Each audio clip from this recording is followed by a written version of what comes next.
कि एक बार अगर कोई भी आपने ऑप्शन देखा और उस जोन में आने से पहले वो भाग्य फर्स्ट टारगेट आ गया तो फिर दोबारा आता है तो रिस्क होता है। एक चीज और ध्यान रखिए, जैसे ऑप्शन कोई है कि 19 पे बाइंग, 19 के नियर बाइंग, 19 का कोई बाइंग नहीं होता है क्योंकि जोन होता है। तो नियर मतलब क्या होता है, 20 भी हो सकता है, 20 भी हो सकता है, 18 भी हो सकता है, 17 भी हो सकता है। लेकिन आपको यह ध्यान रखना है कि स्टॉप लॉस क्या है उस जोन में। तो हमेशा जब आप एफएनओ की ट्रेड करते हैं तो स्टॉप लॉस आपको पता होना चाहिए कि जितना कम हो। तो 19 के नियर मान लो कि हम 19 की जगह 20 पे बाइंग कर रहे हैं, 21 पे बाइंग करते हैं तो एक सुनिश्चित हो कि हमारे स्टॉप लॉस 4 पॉइंट्स का है।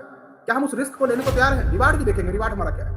तो वो जो होता है एक बेस्ट प्राइस होता है, अच्छा प्राइस होता है कि उसके नीचे अगर सस्टेन करे तो ट्रेंड को पूरी तरह चेंज कर सकता है। तो जब आप ऑप्शन की ट्रेड करते हैं तो मान लीजिए आपको 4 जोन मिला, 4 स्टॉक मिल गए, हो सकता है कि उसमें से 3 स्टॉक एक्टिव ही नहीं हो। एक्टिव मतलब क्या कि एग्जैक्ट उसको टच नहीं करेगा, उसके आसपास एक 2 रुपए प्लस माइनस हो सकता है, ये ध्यान रखना है आपको। एक आध एक्टिव होगा लेकिन जो एक्टिव होगा वो तेज चलेगा।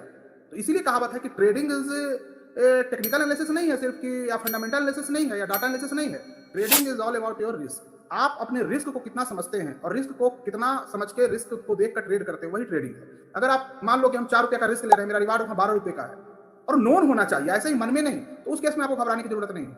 आप अगर 3 बार फेल भी करते हैं तो चौथे बार में प्रॉफिट में ही रहो। लेकिन अगर आप इस चीज को नहीं समझते, आप कहीं भी एंट्री लेते हो, अब मान लो कि हमको 2 लॉट में ट्रेड करने हैं, तो एक लॉट तो मान लो कि हम 22 पे एंटर कर गए, दूसरा हम 19 के पास देखेंगे, 18 पे देखेंगे, एक लेकिन एक लॉट के ट्रेडर हैं, उनके लिए तो भाई आस पास ही देखो तो अच्छा है, महीने में 5 से ही ट्रेड करेंगे, नहीं करेंगे सारे, उनके लिए अच्छा है।